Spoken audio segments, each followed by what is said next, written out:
Embroidery.com. In today's video, we are going to go over the 2/2 stitch, the tent stitch, and 1/1 stitch. Now, I'm sure all of you already know that a cross stitch consists of 2 diagonal stitches, which together form an X or a cross. There are a variety of ways you can do this, but my biggest tip would to be consistent about the direction of your stitches. So if all of your bottoms are going left to right and you cover it with your tops going right to left, keep that consistent throughout your entire project.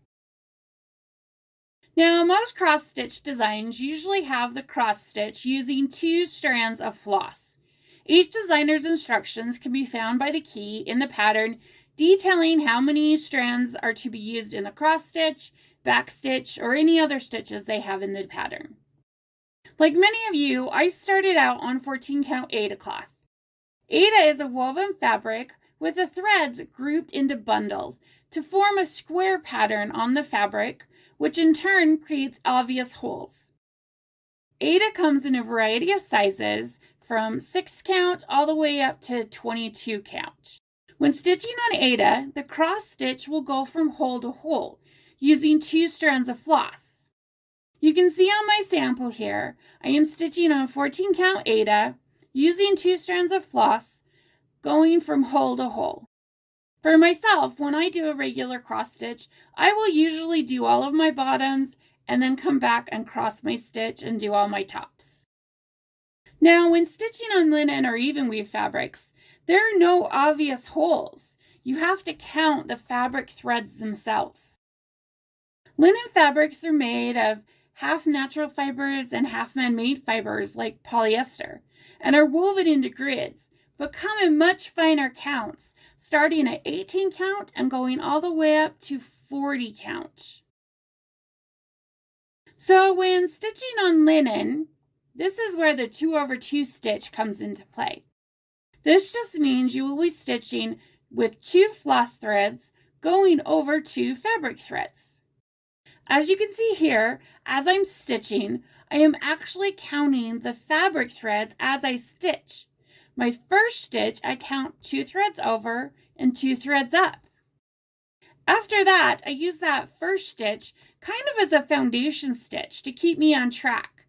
Then counting the rest of the stitches going either over 2 from the top or over 2 from the bottom. I think that once you have a good foundation row, stitching 2/2 on linen or even weave becomes really easy. With linen and even weaves that have such a fine thread count, you can make smaller petty point stitches by using either a tent stitch or a 1/1 stitch. These stitches are usually used when the designer wants to add more detail and definition for such features such as a face or hands. However, you can also change the design to include these petty point stitches in place of a 2/2 stitch. When looking at your pattern, keep in mind that you will be replacing 1 regular cross stitch with 4 petty point stitches. So the tent stitch. This is similar to a half stitch, but is worked by using 2 floss threads and going over just 1 fabric thread. Again, this will give you that delicate look of 1/1, along with filling up the whole stitch. As with cross stitch, it doesn't matter what direction or orientation the diagonal stitch is going, as long as you keep it consistent across the whole project.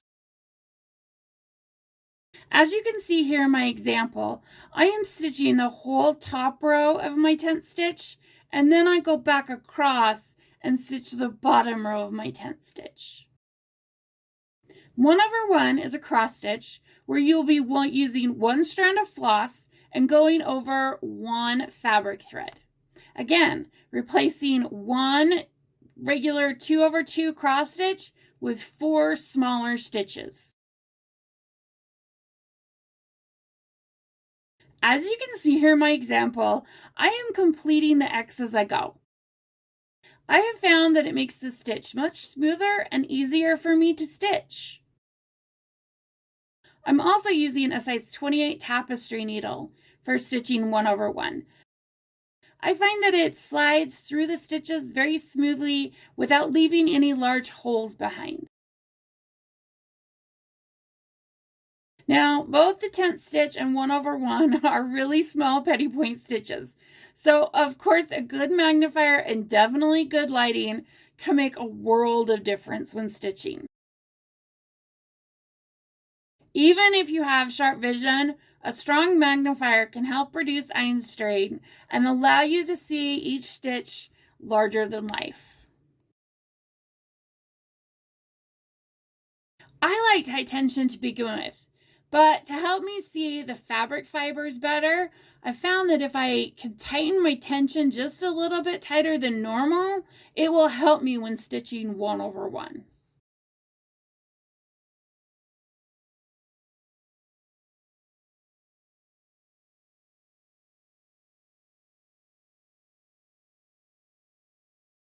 I want to show you two examples of 1/1 skin. The first here is the fairy grandmother from Lavender and Lace. This pattern was specifically designed for her face to be 1/1. You can see that there's no back stitching. All the definition in her face is done with stitches. You can clearly see her eyes, her nose, her mouth, and even the shading of her jaw. All beautifully designed specifically for 1/1 stitching, giving that soft, delicate feature that we want. You can see that next to the 2/2 of her hair, the skin is just beautifully stitched and very delicate and smooth. Next is the Raven Queen by Mirabilia. This pattern was designed for 2/2 stitching, but the stitcher decided she wanted, of course, to give it more detail and more delicate features. So she changed it to 1/1, which I think looks absolutely amazing. You can see all the delicate features next to the 2/2 stitching, and it just looks so beautiful and so smooth. Well, okay, that's it for today's video. Head over to my needlework blog on Embroidery.com, where I will have close-up pictures along with written directions and instructions. Make sure you turn your notifications on, as that's how you'll know a new video is up. And as always, I love to hear your comments and suggestions, so leave those for me below. Thanks for tuning in, everyone. Happy stitching, and I'll see you next time. Bye!